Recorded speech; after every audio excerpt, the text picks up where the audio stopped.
नमस्कार माऊली.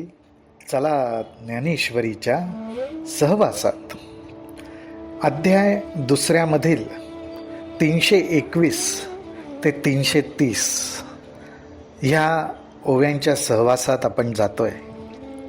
याच्या अगोदरच्या ओव्यांमध्ये माऊलींनी आपल्याला सावध करताना एक गोष्ट सांगितली आहे की विषाचा एक थेंब जरी आपल्या पोटात गेला तर तो सर्व शरीरभर पसरून आपला परिणाम दाखवल्याशिवाय राहत नाही. त्याचप्रमाणे विषय सुखाची चटक लागल्यानंतर ते विषय सुख आपल्या मनबुद्धीमध्ये भिनायला वेळ लागत नाही आणि त्याने आपल्यातल्या विवेकाचा नाश होतो. आता हे सगळं कसं घडतं, कशा पद्धतीने घडतं, हे व्यवस्थितरित्या आपल्याला ज्ञानोबाराय समजावून सांगतायत. त्यांना असं सांगायचं आहे की आपल्याला जोपर्यंत विषयामध्ये सुख आहे आणि विषयांमधनंच मला सुख मिळणार आहे अशी खात्री वाटत असते, त्यावेळी आपण विषयांच्या सानिध्यात जातो, त्यावेळी आपण विषयांना आमंत्रणही देतो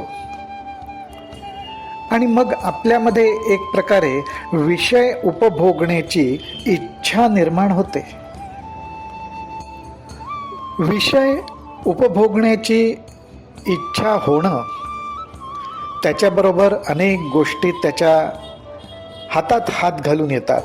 उदाहरणच, ती इच्छा काही कारणामुळे पूर्ण होणार नाही, त्याच्यात अडचण येत आहेत असं दिसलं की त्या इच्छेमधनं, वासनेमधनंच क्रोध निर्माण होतो आणि क्रोध, मनाचा चिडचिडपणा, त्रागा अशा अनेक गोष्टी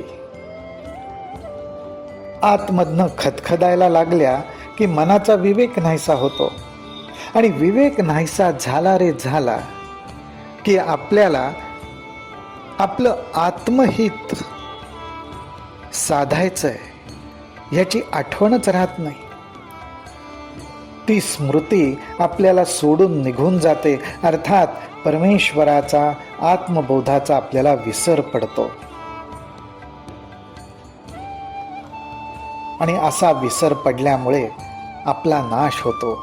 आणि नाश होतो म्हणजे काय, तर हे विषयरूपी विष आपल्यामध्ये भिनलं जातं.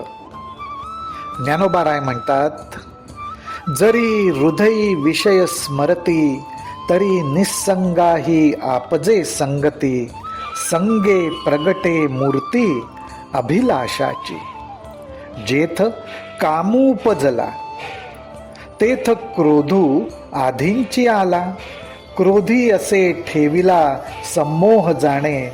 माऊली हो, अशी त्याची सुरुवात होते. मनामध्ये विषयाचं स्मरण झालं आणि त्या विषयाची संगती, त्या संगतीत आपण गेलो की त्याबरोबर अभिलाष म्हणजे इच्छारूपी मूर्ती आपल्या अंतःकरणात प्रगट होते आणि ती इच्छा आपल्याला त्या विषयाच्या मागे धावायला लावते. त्याच्यामध्ये काहीही कमी जास्त झालं तर त्या इच्छेबरोबर क्रोध आधीच येऊन बसलेला असतो. मनाचा तिळपापड होतो, चिडचिड होते आणि त्यामुळे आपली बुद्धी भ्रष्ट होते, विवेक नाहीसा होतो. माऊलींनी या ओव्यांमध्ये खूप सुंदर दृष्टांत दिलेले आहेत. ते खरोखरच चिंतनीय आहेत ह्या दृष्टीने की आपल्याला हे सगळं कसं घडतं, आपल्या स्वतःमध्ये हे कसं घडतं आणि हे कसं घडतं हे समजल्यानंतर आपण काय काळजी घेऊ शकतो, कुठल्या टप्प्यावरती स्वतःला सांभाळू शकतो हे आपल्या लक्षात येतं. माऊली म्हणतात, का अस्तमानी निशी जैसी सूर्य तेजाते ग्रासी. आपण अगदी मनापासून ठरवलं की मी माझी अशी अवस्था होऊ देणार नाही बरं का, माझ्या इच्छा पूर्ण करण्यासाठी प्रयत्न करीन, विषयांच्यातनं सुख मिळवण्यासाठी प्रयत्न करीन. मी अजिबात मला राग येऊ देणार नाही. पण माऊली, ते आपल्या हातात नसतं हो. ज्ञानोबाराय म्हणतात की ज्याप्रमाणे अंधकार झाला, सूर्यास्त झाला की सूर्याचं तेज लोपलं जातं, त्याचप्रमाणे एकदा का विवेक नाहीसा झाला, आत्महिताचा विचार मला करायचा आहे ही आठवण नाहीशी झाली की केवळ अविवेक स्थिती तयार होते. मनात गडद अंधकार साचतो आणि त्यामुळे आपल्याला काहीच कळत नाही. आपल्याला विसर पडतो की मी विषय सुखाच्या मागे धावणार नाही, आणि धावलोच तर मनामध्ये राग निर्माण होऊ देणार नाही, द्वेष निर्माण होऊ देणार नाही, मत्सर निर्माण होऊ देणार नाही, ह्याचाच विसर पडतो आपल्याला. आणि हे सगळं कशामुळे घडतं तर इच्छारूपी मूर्ती हृदयात प्रगट होते आणि त्या ठिकाणी आपली बुद्धी व्याकुळ होऊन जाते. मग अज्ञानांध केवळ तेणे आपलं विजे सकळ, तेथ बुद्धी होय व्याकुळ हृदया माझी.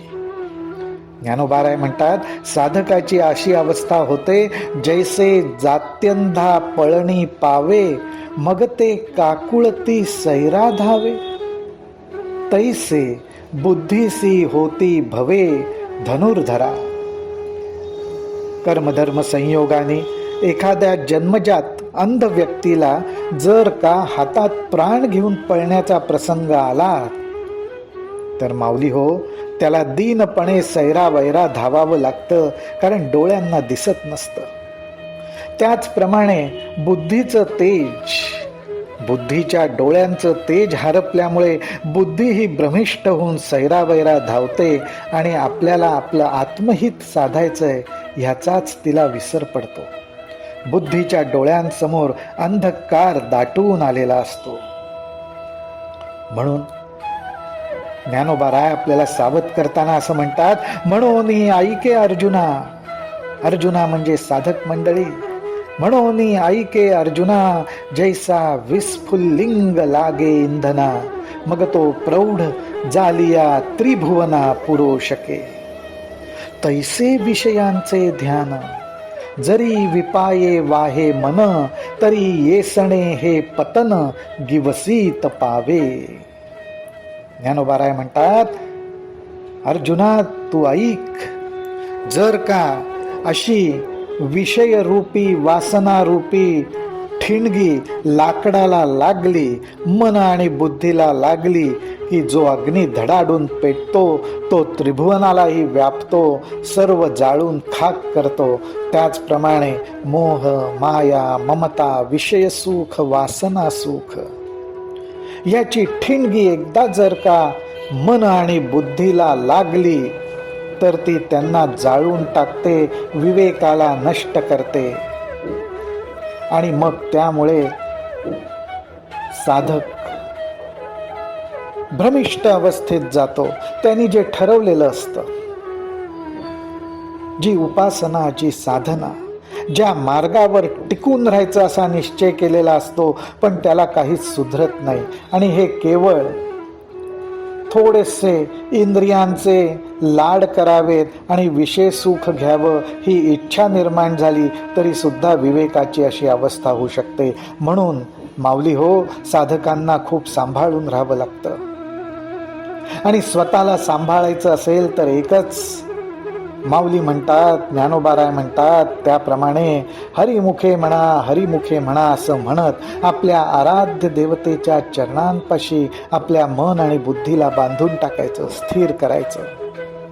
मग आजूबाजूला विषारी सर्प जरी वावरत असले तरी त्यांचं विष आपल्यावर भिनणार नाही.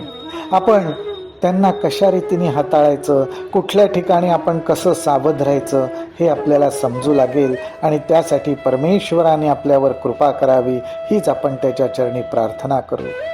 रामकृष्ण हरी, रामकृष्ण हरी, रामकृष्ण हरी.